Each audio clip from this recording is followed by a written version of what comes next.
வணக்கம். 8வது ஊதிய குழு குறித்த இந்த கேள்வி பதில் காணொளிக்கு உங்களை அன்புடன் வரவேற்கிறோம். மத்திய அரசு ஊழியர்கள் மற்றும் ஓய்வூதியதாரர்களுக்கு மிக முக்கியமான இந்த அறிவிப்பு அவர்களின் வருங்கால வாழ்க்கையை எப்படி மாற்றும் என்பதை பற்றி விரிவாக பார்க்க போகிறோம். இந்த காணொளியில் 8வது ஊதிய குழுவின் தற்போதைய நிலை, அதன் தாமதத்திற்கான காரணங்கள், ஓய்வூதியதாரர்களுக்கு என்ன மாற்றங்கள் எதிர்பார்க்கப்படுகின்றன, பொருத்த காரணி என்றால் என்ன மற்றும் படிகள் குறித்த எதிர்பார்ப்புகள் என பல முக்கியமான விஷயங்களை பற்றி தெளிவாக புரிந்து கொள்ளலாம். 8வது ஊதிய குழுவை ஏன் இவ்வளவு ஆர்வத்துடன் எதிர்பார்க்கிறார்கள்?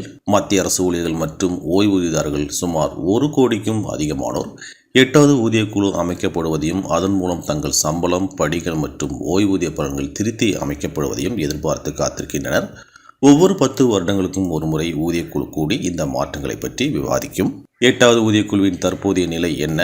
8வது ஊதிய குழுவின் உருவாக்கம் தாமதமாகியுள்ளது. அதன் தலைவர் மற்றும் உறுப்பினர்கள் நியமனம் குறித்தோ அல்லது அதன் ஆய்வு வரம்புகள் குறித்தோ இதுவரை எந்த அதிகாரப்பூர்வ அறிவிப்பும் வெளியாகவில்லை.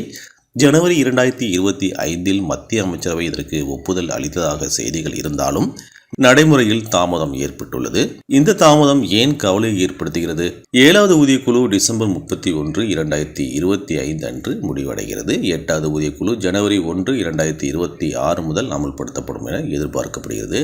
ஆனால் இந்த தாமதத்தால் அமலாக்கம் ஜனவரி 2026க்கு பிறகோ அல்லது 26-27 நிதியாண்டுக்கு பிறகோ தள்ளப்படலாம் என்ற அச்சம் உள்ளது.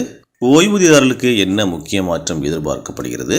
மார்ச் 2025 நடைபெற்ற 34வது ஸ்கோவா கூட்டத்தில் ஓய்வூதியதாரர்களுக்கான நிலையான மருத்துவ படியை மாதத்திற்கு 1000 3000 உயர்த்தும் ஒரு திட்டம் விவாதிக்கப்பட்டது. இது 8வது ஊதிய குழுவின் பரிந்துரைகளில் இடம்பெறும் என எதிர்பார்க்கப்படுகிறது.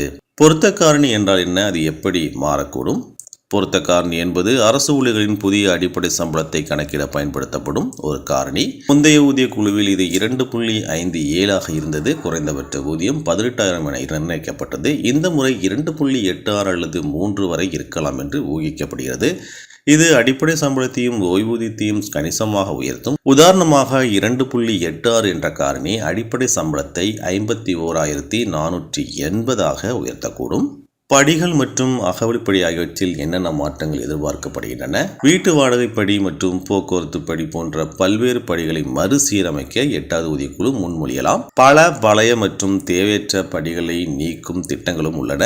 மேலும் அகவலிப்படியை அடிப்படை சம்பளத்துடன் இணைக்கும் ஒரு முக்கிய மாற்றம் விவாதிக்கப்படுகிறது. இது மொத்த சம்பளத்தில் பெரிய மாற்றத்தை ஏற்படுத்தாவிட்டாலும் எதிர்கால அகவலிப்படி உயர்வுகள் குறைக்கப்படலாம் என்று கூறப்படுகிறது.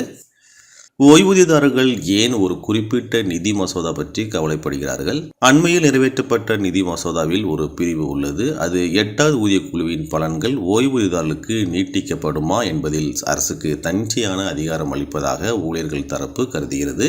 இது ஓய்வூதியதாரர்களுக்கு ஊதிய உயர்வின் பலன்கள் மறுக்கப்படலாம் என்ற அச்சத்தை ஏற்படுத்தியுள்ளது.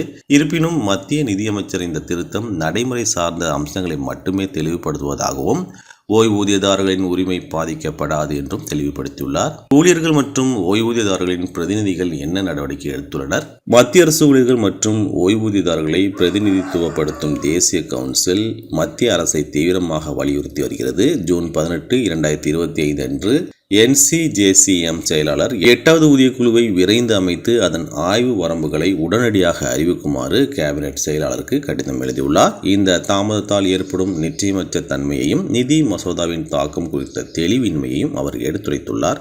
இந்த காணொளி உங்களுக்கு பயனுள்ளதாக இருக்கும் என்று நம்புகிறோம். 8வது ஊதிய குழு குறித்த மேலும் பல தகவல்கள் வெளிவரும் பொழுது அதையும் நாங்கள் உடனுக்குடன் உங்களுடன் பகிர்ந்து கொள்வோம். மீண்டும் அடுத்த வீடியோவில் சந்திக்கலாம். நன்றி, வணக்கம்.